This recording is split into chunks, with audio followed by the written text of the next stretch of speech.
Oh, looky here, another Mustang. Long nose, flat back, so far so Mustang. But what's this? A carbon fibre wing and a bit of a body kit. And is it just me, or is that a bit lower than a normal Mustang?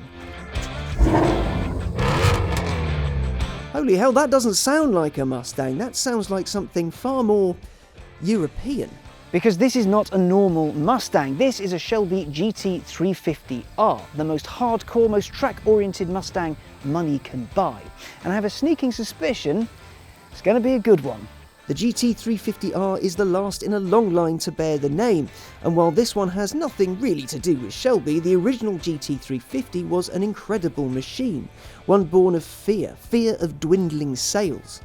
You see, when the original Mustang launched, it sold unbelievably well and it kicked all kinds of ass, more than anyone was expecting. So as time went on, Ford expected their sales to drop and they needed a bit of a gimmick to keep bums on seats. So Ford called Carroll Shelby, the man that made the Cobra. The idea was he'd make some cool cars for the punters and then show how great they were on the circuit. Shelby said yes, and he decided that the B production class was going to be the one for the Mustang. That meant he could either modify the engine or the springs, not both. Shelby went all engine and fitted a 306 horsepower V8 that'd get the car to 60 in less than 7 seconds and up to nearly 135 miles an hour.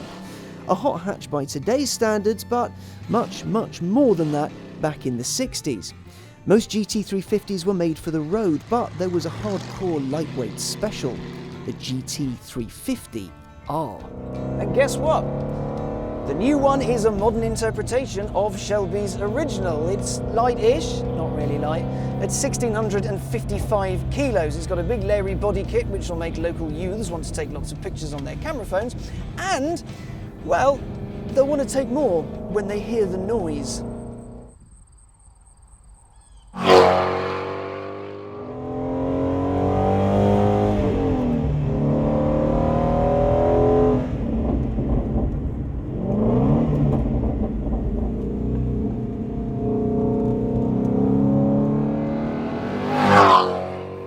Hear that? That's coming from a 5.2 litre flat plane crank V8, which means it'll rev silly high, 8,250 RPM, and sing the song of its people to all who listen. It produces a pretty massive 526 brake horsepower and 429 pound-foot. 0 to 60 takes around 3.5 seconds, so it's fast. Really fast. It's got magnerized dampers, jazzy anti-roll bars, stiffer springs, a set of Michelin Pilot Sport Cup 2 super sticky tyres on each corner. There are no rear seats, no aircon as standard, and no carpet in the boot. Basically, if something doesn't need to be here, it isn't. That said, you can option things back in if you want them, so I'm very grateful for the aircon today. Each corner also gets a carbon fibre wheel, which saves 6.9 kilos over an equivalent aluminium wheel. That's less unsprung weight, and that's a good thing. Right, Mustang, show me what you got. First things first, the manual gearbox. Really smooth, really lovely. The clutch, a little bit sticky, tiny bit long, but the action, once you get used to it, really, really nice. It's very forceful, but it suits the car. The shift itself is notchy, it's sporty, it feels pretty damn good. The brakes, oh, they work really rather nicely. They're easy to modulate, you know what you're doing, you can threshold brake really nice and easily, nothing will lock up, you're all good. The surprising thing is, even though this weighs nearly 1,700 kilos, it feels really light because the steering, even in track mode as we're on now, it's been wonderfully put together. There's a little bit of deadness at the front, a tiny little bit that I'm not hugely enamoured with, but it's a damn sight better than the standard Mustang. It's smooth, it's easy to drive, so when you're not on a racetrack, you can drive it around town quite happily and not have to worry too much about it. The suspension around here, it's nice and firm, it's nice and smooth. You can feel the circuit beneath you, you know what the car's doing. It's beautifully put together. Ford went out and benchmarked this against other cars in its class, say other track-biased, sporty things with enormous engines, so you know the kind of thing they're aiming for. But they wanted it to be affordable, and it's ridiculously cheap. It's something like $60,000, which is nothing For this, the speed, the power, the feel of it is not the best in the world, but it's by no means the worst. It's super good. My favourite bit of this is the throttle response and the engine. The throttle, it's so slick, it's so smooth.